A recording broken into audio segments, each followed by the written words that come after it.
Hello curies, आज हम बात करने वाले हैं लव एंड कॉन्ट्रैक्ट के एपिसोड 5 की। एपिसोड की स्टार्टिंग होती है, जीहू की काउंसलर उससे पूछ रही होती है कि तुम अपनी वाइफ के बारे में कुछ बताओ। जीहू कहता है कि मेरी वाइफ ऐसी थी कि उसको कभी भी अपनी गलती नहीं लगती थी, वो हमेशा दूसरों की गलती निकाला करती थी। इसलिए जब हमारा डिवोर्स हुआ तो उसने मुझे एलिमनी दी, जिससे ये ना लगे कि कभी उसकी कोई गलती थी। उन पैसों को देख के मुझे हमेशा यही लगता था कि मुझे इन्हें जल्द से जल्द अपनी नज़रों के सामने से हटाना है। काउंसलर कहती हैं कि तुम्हारी पास्ट लाइफ काफ़ी ख़राब रही, बट फिर भी तुमने इस टास्क को कंप्लीट करने के लिए अपनी वाइफ को कांटेक्ट किया। जियो कहते हैं नहीं, इस वाली वाइफ को नहीं किया, वो मेरी दूसरी वाइफ है, प्रेजेंट वाली वाइफ है, वो बहुत ही ज़्यादा डिफरेंट है। उसने कई बार डिवोर्स लिया और हर बार डिवोर्स में वो अपनी ही गलती निकाला करती थी कि उसकी वजह से ये डिवोर्स हो रहा है। तभी से मेरा थोड़ा उसमें इंटरेस्ट आ गया, बस ऐसा कुछ पर्सनल इंटरेस्ट नहीं था, बट मैंने सोचा कि इतनी बार डिवोर्स ले रही है, कहीं कोई इसने कोई क्राइम तो नहीं किया। इसलिए फिर वो सेंगविन का पीछा करता है और वहाँ पे सेंगविन ग्वेंगनैम से मिल रही थी। ग्वेंगनैम बड़ा दुखी था कि मैं इलाज नहीं कर पा रहा हूँ। सेंगविन उसको और रुपए देती है, बट ग्वेंगनैम मना कर देता है कि तुमने ऑलरेडी इतनी बार सर्जरी करवा दी है उसकी, मैं तुमसे और ज़्यादा पैसे नहीं ले सकता हूँ। बट सेंगविन उससे ज़बरदस्ती कर देती है कि जब हमारे पास हैं पैसे, मेरा बिजनेस ही ऐसा है तो मैं तुझे दे सकती हूँ ना।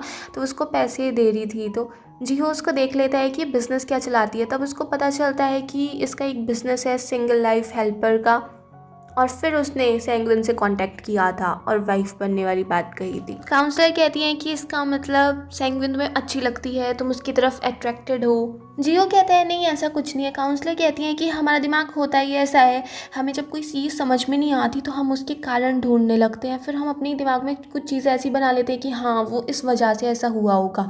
तो 1 हफ्ते का टाइम है, तुम उसमें देखो कि क्या वो सच में तुम्हें पसंद है, अपने दिल में झांक के देखो। फिर सीन शिफ्ट होता है वहाँ पे जब जियो अपने कलीग्स के साथ डिनर कर रहा होता है। वो सेंगिन को लेके ही टेंशन में था कि वो ऐसे बात क्यों कर रही थी फ़ोन पे। उसको मैसेज करने की कोशिश करता है, बट उसे समझ नहीं आ रहा था मैं क्या टाइप करूँ।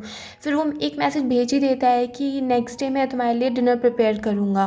और तभी उसकी नज़र पड़ती है टीवी पे, जहाँ पे हेजन पूरी मीडिया वालों के सामने ये अनाउंस कर रहा था कि सेंग्यून उसकी वाइफ है और वो उससे शादी करने वाला है। उसके बाद दिखाते हैं सेंग्यून हेजन पे काफ़ी गुस्सा कर रही होती है कि तुमने क्या हरकत की। हेजन कहता है कि मेरे साथ कॉन्ट्रैक्ट साइन कर लो और मेरी वाइफ बन जाओ, मुझे पता है कि तुम क्या बिजनेस चलाती हो। सेंग्यून कहती है कि तुमने मुझे इन्वेस्टिगेट किया। हेजन कहता है कि ऐसा कुछ नहीं है, जब मुझे पता चला तुम लोगों की लाइफ स्टाइल कितनी डिफरेंट है, तुम मुझसे एक साथ रहते नहीं हो, मिलते नहीं हो, तो इसलिए मैं थोड़ा क्यूरियस हो गया और मैंने इन्वेस्टिगेट कर लिया। सेंगन कहती है तो एक अपडेट और दे दूँ, मैं अब रिटायर हो चुकी हूँ। हेजन कहता है कि थोड़े दिन अपना रिटायरमेंट अभी रख दो और पहले मेरे साथ कॉन्ट्रैक्ट साइन कर लो। सेंगन उससे काफ़ी गुस्सा हो जाती है कि तुम इतने अमीर हो इसलिए समझते हो कि हर कोई तुम्हारे इशारों पे चलेगा, यही सीखा है ना तुमने अमीर बन के। हेजन कहता है मुझे अपने सारे स्कैंडल एक बार में ख़त्म करने हैं, इसलिए मैंने ऐसा स्टेप उठाया। और तुमने तो मिस यू को बेल कराई है ना, तुम्हारे पास पैसे ख़त्म हो गए हैं, तुम्हें पैसों की ज़रूरत नहीं है। जिसे सुन के सेंगन वहाँ से जाने लगती है, बट हेजन उसको रोक लेता है और उससे कह रहा होता है कि मुझे भी इन सब चीज़ों से भागना है, मुझे अपनी मॉम को बचाना है, मुझे अपनी फैमिली में यूज़ नहीं होना है, प्लीज़ मेरी हेल्प करो, मुझे बचा लो। फिर सेंगन वहाँ से जा ही रही थी तो हेजन उसको एक की दे देता है कि इसको ड्राइव करके चले जाना। और जब सेंगविन देखती है वो क्या थी, तो वो एक डिलीवरी स्कूटी थी और उसमें कपड़े और हेलमेट भी रखा हुआ था। सेंगविन सोचती है कि ऐसे ड्रेसअप होके कहाँ जाता होगा, बट उसके लिए उस टाइम पे तो अच्छा था, वो मीडिया वालों के सामने इजीली वहाँ से निकल जाती है। दूसरी साइड दिखाते हैं ग्वेंगनैम अपने डॉगी से बात कर रहा होता है और ये वही डॉगी था जिसकी सर्जरी के लिए सेंगविन ने काफ़ी बार पैसे दिए थे, और अब वो उसके फ़ोटो से ही बात कर रहा था। तभी उसको थोड़ी सी आवाज़ आती है जब वो देखता है अपने लिविंग रूम में, तो वहाँ पे कोई ब्लैक हेलमेट में और पूरी ब्लैक ड्रेस में बैठा हुआ था, जिससे वो एकदम से डर जाता है। फिर वहाँ पे सेंगविन अपना हेलमेट हटाती है। सेंगविन कहती है मैं बहुत ज़्यादा थक चुकी हूँ। फिर दिखाते हैं जीहू जो अपने घर पहुँचता है, वो देखता है कि आज तो किचन बहुत साफ़ सुथरी है, इसका मतलब सेंगविन घर पे नहीं आई थी। फिर नेक्स्ट डे जब वो ट्रेन से अपने ऑफिस जा रहा था, तो ट्रेन में भी हेजन और सेंगविन की बातें चल रही थी, और जब वो अपने ऑफिस पहुंचता है तब उसके ऑफिस वाले भी यही डिस्कस कर रहे थे, जिससे वो गुस्सा हो रहा था और वो कहता है कि जल्दी से जल्द अपना काम फिनिश करो। दूसरी साइड दिखाते हैं हेजन से मिलने उसका मैनेजर और मिस्टर चोई आए थे। वो दोनों काफ़ी गुस्सा कर रहे थे कि तुमने क्या हरकत की, बट हेजन उनको अंदर नहीं आने देता। तो फिर वहाँ से मिस्टर चोई जा रहे थे तो उसका मैनेजर कहता है कि आप ऐसे ही जा रहे हो। मिस्टर चोई कहते हैं कि मुझे पता है कि मेरा नेफ्यू बहुत ही ज़्यादा ज़िद्दी है, अगर उसने मना कर दिया तो मना कर दिया, तो हम आज नहीं जा सकते हैं वहाँ पे। फिर दिखाते हैं ग्वेंग नैम सेंगविन को कार दिखाता है जो उन्होंने रेंट की थी। फिर सेंगविन उस कार को लेके पहुँच जाती है detention centre, but miss you sanguine की कार में नहीं बैठती और टैक्सी लेके चली जाती हैं। और इस बीच हेजन का फ़ोन भी आ जाता है सेंगविन के पास। वो कहता है कि आज रात को मैं तुम्हारा वेट करूँगा, मेरे घर पे आ जाना। फिर दिखाते हैं सेंगविन मिस यू की टैक्सी के आगे अपनी कार रोक देती है। फिर वहाँ से मिस यू को उतार के ज़बरदस्ती अपनी कार में बिठाती है और वो कहती है अपना एड्रेस बताओ, तुम कहाँ पे रहती हो। बट मिस यू उसको कुछ बता ही नहीं रही थी। वो भी कह देती है कि तुम्हें पता है ना कौन ज़्यादा ज़िद्दी है। फिर वो मिस यू के घर पे पहुँच जाती है और वहाँ पे मिस यू की मकान मालिक और ज़्यादा वो करी जा रही थी कि कितने टाइम से तुमने रेंट नहीं दिया और ये नहीं करा। और मिस यू अपना एक बैग उठा के और बाकी जो सारे सामान थे उनके डिज़ाइनर क्लोथ्स पर्सेस वहीं पे छोड़ के चली जाती है और कहती है इन सबको सॉर्ट आउट कर लेना। तो फिर वो मकान मालिक चुप हो जाती है। मिस यू अपना बैग लेके जा ही रही थी और सेंगुइन भी वहीं पे थी अपनी कार के साथ। पहले तो मिस यू जा रही थी, फिर वो देखती हैं वो पासबुक जो उन्होंने सेंगुइन ने उन्हें दी थी और फिर वो सेंगुइन की कार में ही अपने बैग को रख देती हैं। दूसरी साइड दिखाते हैं जियो भी उन डिवोर्स पेपर्स पे साइन कर देता है। फिर उसके कलीग्स आ जाते हैं कि हमें कोई केस डिस्कस करना है। वो लोग डिस्कस करने लगते हैं एक डिवोर्स के बारे में ही और वहाँ पे जियो को सेंगुइन याद आ रही थी। फिर उसको अपनी एक्स वाइफ याद आ रही थी जिसने एक अमीर आदमी के लिए जियो को छोड़ दिया था और फिर से उसको सेंगुइन याद आ रही थी जब हेजन ने उसको अपनी वाइफ बताया था।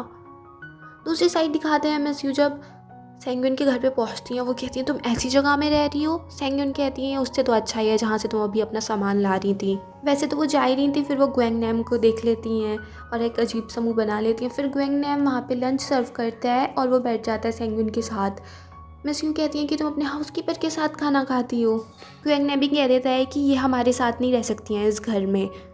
सेंगुइन कहती है बस कुछ टाइम की बात है जब तक ये अपना डेब्ट पे नहीं कर देती हैं। मिस यू भी कहती हैं कि ठीक है 75 बिलियन पे करने में ज़्यादा टाइम नहीं लगेगा, मैं जल्द से जल्द तुम्हें लौटा दूंगी और फिर इस घर से चली जाऊंगी। मिस यू कहती हैं कि वैसे तुम जॉब कैसी करती हो कि ऐसा घर तुम्हें अफोर्ड करना पड़ रहा है। ग्वेंग नैम कहता है कि ये कल तक तो बहुत ही अमीर थी, 3-4 घर थे, 3-4 गाड़ी थी, एक याच भी था, मगर तुम्हारे चक्कर में सब लुट गया। अब ये जो घर है ना ये मेरे बजट को फिट करता है। मिस यू कहती है कि मुझे तुम्हारे लिए कोई ऐसा ढंग का लड़का ढूंढना पड़ेगा, थोड़ा अमीर सा, किसी कंपनी का सीईओ वगैरह हो। बस तुम्हें थोड़ा सा अपना पोज ठीक करना पड़ेगा। सेंगुइन मिस यू को देख के सोचती है कि ये औरत अभी तक नहीं बदली और वो कह देती है कि ये जो साइड में मेरे बैठा है ना ये मेरा हस्बैंड ही है और ये जो जॉब करता है ना वो भी काफ़ी हाई पेइंग जॉब है। और वहाँ से ग्वेंग नैम को ले जाती है। ग्वेंग नैम कहता है कि ये क्या उसके सामने झूठ झूठ बोल रही थी और क्यों अपने घर में रख लिया, कितनी बार तो तुमने उससे अपना रिश्ता ख़त्म करने की कोशिश की है और ताइक्वांडो मास्टर होना कोई हाई पेइंग जॉब भी नहीं है। और फिर सेंगुइन उसको बता देती है कि हेजन जिस लड़की के बारे में बात कर रहा था उसे शादी करनी है वो मैं ही हूँ। तो ग्वेंग नैम कहता है तो तुम उसके कॉन्ट्रैक्ट को लेने वाली हो। सेंगविन कहती है अभी मैंने ऐसा कुछ सोचा तो नहीं है, बट उसको देख के मुझे अपनी याद आती है कि कैसे मैं उस जगह में फंसी हुई थी और आज वो भी इसी टाइप से है। उसे ज़िंदा रहने के लिए भी कुछ ऐसी चीज़ें करनी पड़ती हैं जो भले से क्रेज़ी हों बट वो भी कुछ फील करना चाहता है, उसमें मैं अपने आप को देख पाती हूँ। ग्वेंग नैम कहता है फिर जीहू को बुरा नहीं लगेगा। सेंगविन कहती है अगर उसे बुरा लगता ना वो खुद ही डिवोर्स के लिए नहीं बोलता। और फिर उसे जीहू की बातें भी याद आ रही थी बट वो समझ नहीं पा रही थी जीहू की कोई सी हरकत वो क्यों करता है, उसके बिहेवियर का मतलब क्या है, वो उसको बिल्कुल नहीं समझ पा रही थी। तभी उसको याद आता है कि जीहू ने उसे मैसेज भी किया था डिनर के लिए कि मैं तुम्हारे लिए प्रिपेयर करूँगा। फिर दिखाते हैं सेंगुइन वही ब्लैक ड्रेस और वो हेलमेट पहन के पहुंच जाती है जीहू की बिल्डिंग में और जीहू भी वहीं होता है। उसको दिखता तो है कि एक हेलमेट पहने हुए आदमी खड़ा है।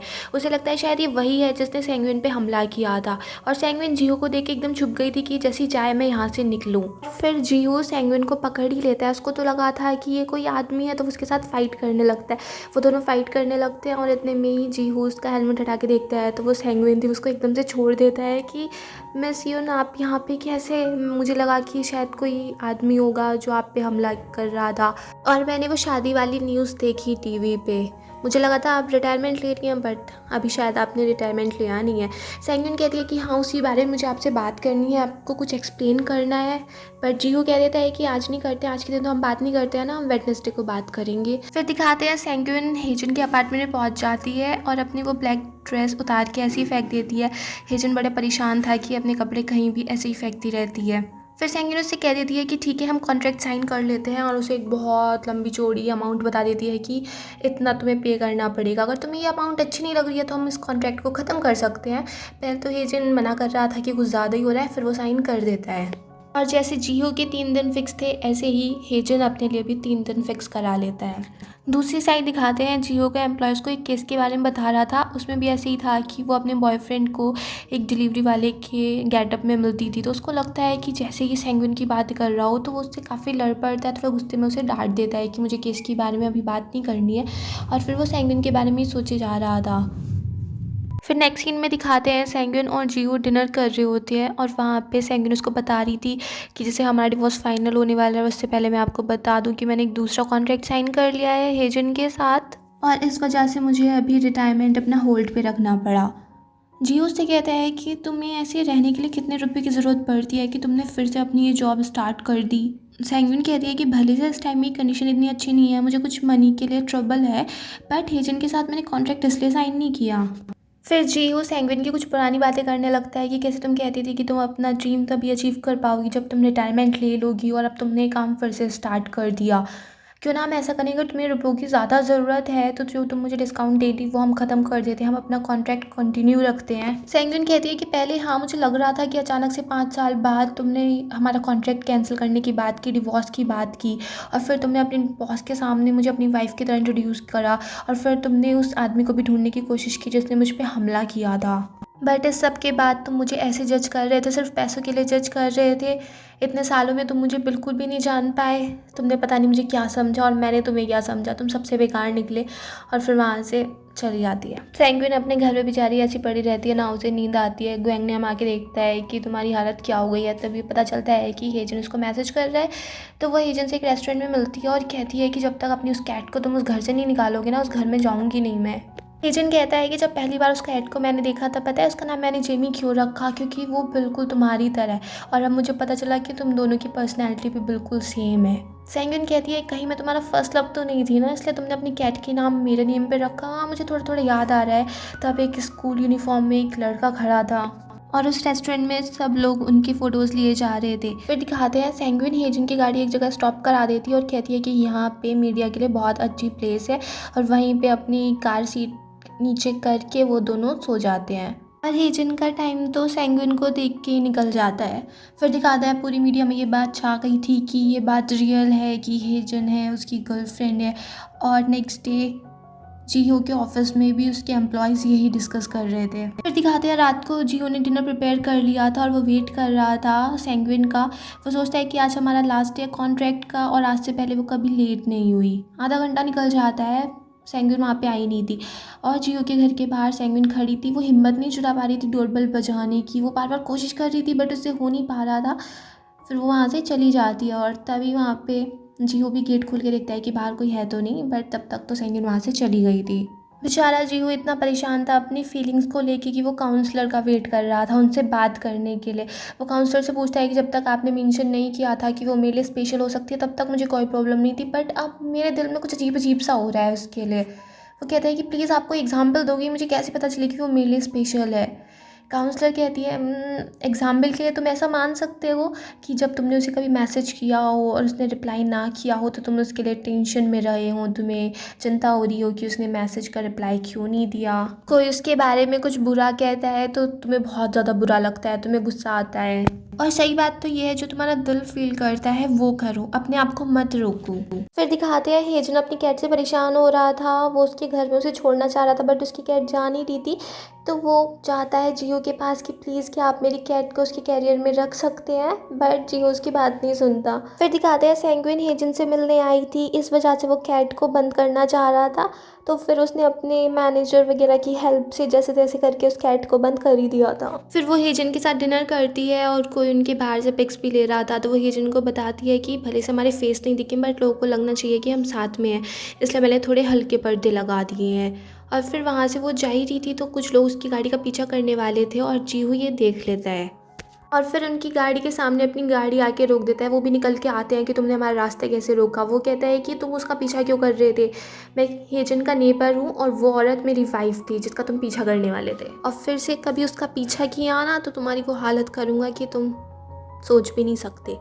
फिर दिखाते हैं संडे था तो बेचारी सेंग्यून अपने बेड पे ऐसे ही पड़ी थी। ग्वेंगनम मुझसे कहता है कि चलो कुछ करते हैं, कुछ खाते हैं पीते हैं, बट सेंग्यून उठने के लिए तैयार ही नहीं थी। फिर वो उससे पूछने लगती है कि क्या जो मैं काम करती हूँ वो गलत है, लोगों की हेल्प करना गलत है।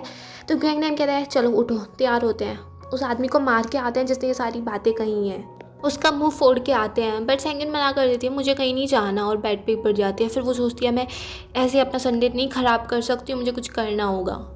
फिर वो ड्रेसअप हो जाती है कि माउंटेन्स पे जाएंगे, हाइकिंग करेंगे। ग्वेंगनम उसको रोक रहा था कि हम कुछ और करेंगे, बट सेंग्यून उसकी बात ही नहीं सुन रही थी कि नहीं मुझे तो माउंटेन्स पे ही जाना है, हाइकिंग करनी है। और वो इतने में गेट खोलती है कि सामने खड़ा था जीहो कहता है कि तुम फ्राइडे को क्यों नहीं आई थी, तुम ऐसे काम तो नहीं करती हो, कभी लेट नहीं होती हो, फिर इस बार ऐसा क्यों किया, मैं तुम्हारा वेट कर रहा था। और यहीं पे ये एपिसोड फिनिश हो जाता है। अगर आपको ये पसंद आया हो तो प्लीज़ मेरे चैनल को सब्सक्राइब करें, लाइक करें, शेयर करें, कमेंट्स करें, and bye bye till next video.